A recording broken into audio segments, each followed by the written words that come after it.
UGC का नया नियम, समानता या संघर्ष? यूजीसी के एक नए रूल लेना पूरे देश में एक जोरदार बहस छेड़ दी है। सवाल ये है कि क्या ये समानता की तरफ एक जरूरी कदम है या फिर समाज को और ज्यादा बांटने की एक कोशिश? आखिर सच क्या है?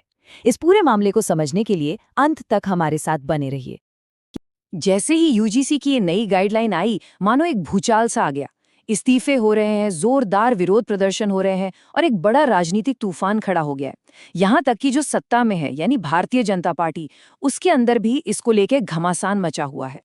देखिए, ये मामला सिर्फ सियासत तक ही नहीं रुका है। इसकी गूंज प्रशासनिक हलकों तक पहुंच गई है। सोचिए, एक सेवारत मैजिस्ट्रेट अलंकार अग्निहोत्री ने इसके विरोध में इस्तीफा दे दिया। बीजेपी के अंदर से भी इस्तीफे की खबरें हैं और प्रदर्शनकारी तो सड़कों पर उतरने को तैयार बैठे हैं। तो सबके दिमाग में यही सवाल है कि आखिर इन गाइडलाइंस में ऐसा क्या लिखा है भाई कि इतनी बड़ी आग लग गई? लोगों में इतना गुस्सा क्यों है? चलिए इसको बिल्कुल आसान भाषा में स्टेप बाय स्टेप समझ। तो आज हम क्या क्या डिस्कस करने वाले हैं? पहले तो ये कि ये हंगामा हो क्यों रहा है, फिर ये नए नियम हैं क्या, विवाद की असली जड़ यानी मूल मुद्दा क्या है, दोनों तरफ की दलीलें क्या हैं, और हाँ, सबसे जरूरी सवाल कि अब आगे क्या होगा। अच्छा, तो सबसे पहले शुरुआत करते हैं बिल्कुल बेसिक से। ये यूजीसी की नई गाइडलाइंस आखिर कहती क्या हैं? इनका ऑफिशियल मकसद क्या बताया जा रहा है? देखिए, अगर आप ऑफिशियल डॉक्यूमेंट्स देखें ना, तो इसका लक्ष्य यानी गोल बिल्कुल साफ साफ लिखा है। यूजीसी कह रहा है कि इसका मेन काम है कॉलेजों और यूनिवर्सिटीज में किसी भी तरह के भेदभाव को रोकना, चाहे वो धर्म के नाम पर हो, जाति, जेंडर, किसी भी चीज के नाम पर। और हाँ, इसमें खास फोकस एससी, एसटी और ओबीसी समुदायों के स्टूडेंट्स और स्टाफ की सुरक्षा पर है। अब इसको लागू कैसे किया जाएगा, उसके लिए भी पूरा एक सिस्टम बनाया गया है। हर यूनिवर्सिटी और कॉलेज में अब समान अवसर केंद्र होंगे। शिकायतों की जांच के लिए समता समितियां बनेंगी। शिकायत करने के लिए ऑनलाइन पोर्टल, ईमेल, हेल्पलाइन, सब कुछ होगा। यही नहीं, हर डिपार्टमेंट में एक समता दूत यानी इक्विटी एम्बेसडर होगा और कैंपस पर नजर रखने के लिए समता समूह यानी इक्विटी स्क्वाड भी बनाए जाएंगे।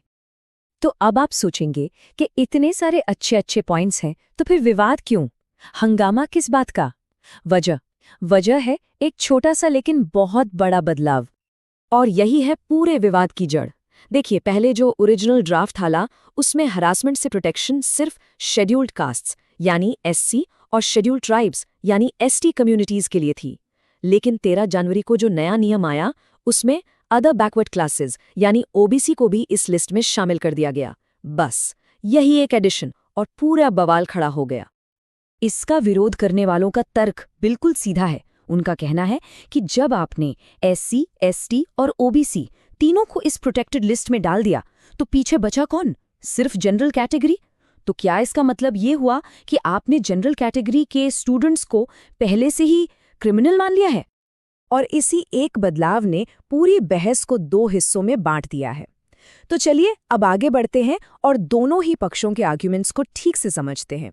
सरकारी पक्ष भी और जो प्रोटेस्ट कर रहे हैं उनका पक्ष भी। ओके, तो सबसे पहले सरकार की बात सुनते हैं। आखिर उन्होंने ये बदलाव किया क्यों? उनका क्या कहना है इस पर?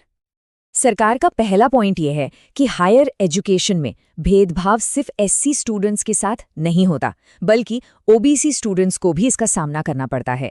इसलिए उन्हें भी एससी एसटी स्टूडेंट्स जैसी ही लीगल प्रोटेक्शन मिलनी चाहिए। और हाँ, सरकार ने ये भी साफ किया है कि ये फैसला अचानक नहीं लिया गया, बल्कि ये एक पार्लियामेंट्री कमेटी की सिफारिश यानी रिकमेंडेशन पर बेस्ड है। चलिए अब सिक्के का दूसरा पहलू देखते हैं। जो लोग इस रूल का इतना जोरदार विरोध कर रहे हैं, उनके पॉइंट्स क्या हैं? उनकी आपत्तियां क्या हैं? उनका सबसे पहला और बड़ा तर्क ये है कि ये रूल मानकर चलता है कि जाति के नाम पर हैरेसमेंट सिर्फ और सिर्फ सवर्ण यानी जनरल कैटेगरी के लोग ही करते हैं। वो ये भी सवाल उठा रहे हैं कि क्या एससी एसटी स्टूडेंट्स का हैरेसमेंट ओबीसी स्टूडेंट्स नहीं कर सकते, और अगर ऐसा होता है तो क्या उस केस में अलग नियम लागू होंगे? उन्हें लगता है कि ये जनरल कैटेगरी के खिलाफ एक नेगेटिव माहौल बनाने की कोशिश है। तो ये तो हुई आर्ग्यूमेंट्स की बात, लेकिन इस बहस का असर जमीन पर क्या हो रहा है? पॉलिटिकल और एडमिनिस्ट्रेटिव लेवल पर इसके क्या परिणाम देखने को मिल रहे हैं? इस पूरे मामले की टाइमलाइन को अगर हम जल्दी से देखें तो 2026 से पहले ड्राफ्ट में सिर्फ एससी एसटी थे, फिर 13 जनवरी 2026 को नया नोटिफिकेशन आया जिसमें ओबीसी को जोड़ दिया गया और बस उसके तुरंत बाद ही प्रोटेस्ट्स और इस्तीफे शुरू हो गए। आज की डेट में सरकार थोड़ी बैकफुट पर दिख रही है और सब एजुकेशन मिनिस्ट्री के अगले कदम का इंतजार कर रहे हैं।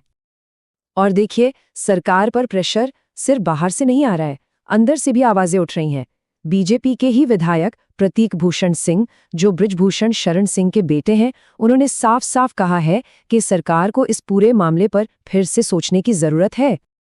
तो आखिर में सवाल वहीं आ जाता है, एक कानून जिसका मकसद एजुकेशन में भेदभाव को रोकना था, क्या वो अनजाने में समाज को और ज्यादा बांटने का काम करेगा?